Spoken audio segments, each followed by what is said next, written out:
Super Mario Odyssey!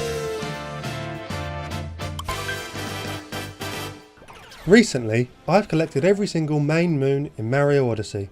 I say main moon because I've just found out that you can actually get further rewards from simply purchasing moons from the shop another 100 or so times, so I'll do that next.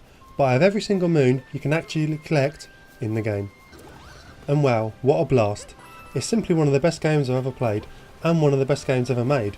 Mario games are almost a genre unto themselves now, and I believe Mario Odyssey is the greatest example of them.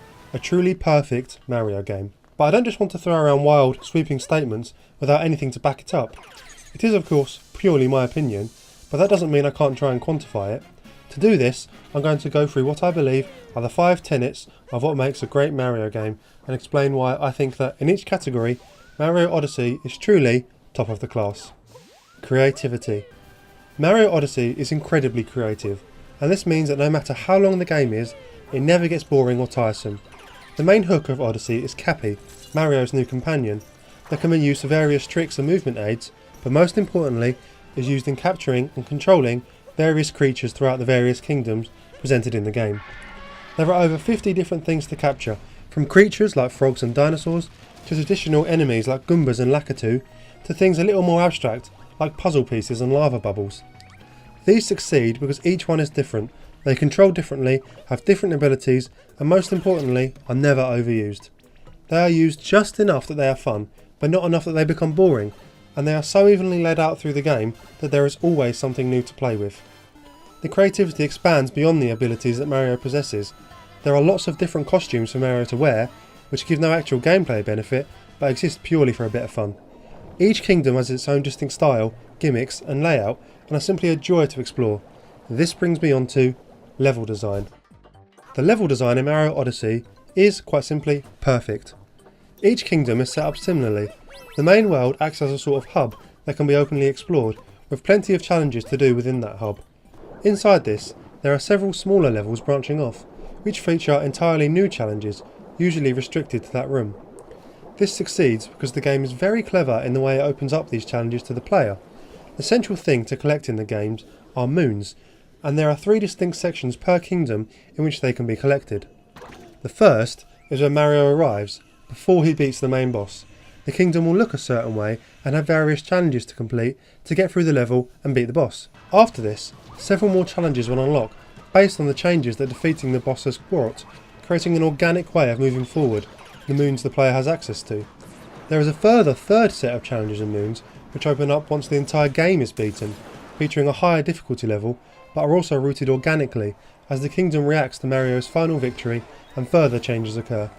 The levels are set up so there is always something to do and explore, and that each one not only feels and looks different, but really plays differently too. They give you just enough to make you fall, but not enough to make you sick. Pacing. Pacing is incredibly important in any game in which collecting things is a central goal, and in Odyssey, that is the aforementioned moons. As I previously mentioned, the collecting of these moons and the challenges is set up so that the player is on a set difficulty curve, and this extends to the game as a whole. Each kingdom is progressively more difficult, but it's just enough of a bump that the player never feels overwhelmed. Even some of the extremely difficult post-game moons fit in because, by this point, the player has enough experience in controlling Mario and his abilities to overcome these hurdles. Pacing is probably one of the hardest things to quantify in any review of a game because by definition it requires the player to have played the entire game before making a judgment, but so many games get it wrong, either getting too hard too soon or staying easy for too long. In my opinion, pacing directly leads into the enjoyment of a game. You want to feel like you are overcoming a challenge, but not a frustrating one that seems impossible, and the curve in Odyssey was crafted beautifully. Control. In Odyssey, Mario controls as you would expect if you've played any of the main Mario games. Featuring a similar control scheme to that found in Mario 64, Sunshine and Galaxy, restoring the moves which were taken out in 3D World, everything just works. Every jump, backflip and leap feels controllable, and when you die it always feels like your fault and not the game's. Cappy 2 is a well executed addition, featuring motion controls can always be a gamble and doesn't always work out, but luckily Odyssey keeps it to small, natural gestures which are easily used and work as they should. The player can throw Cappy straight up, straight down, jump on it, leap onto it, use it as a homing missile, and much more, and each of these moves feels perfectly natural to do. As I mentioned previously about pacing, the game works so you don't really have to use some of the more advanced moves until later in the game, and by then you are well set up to use them. Fun.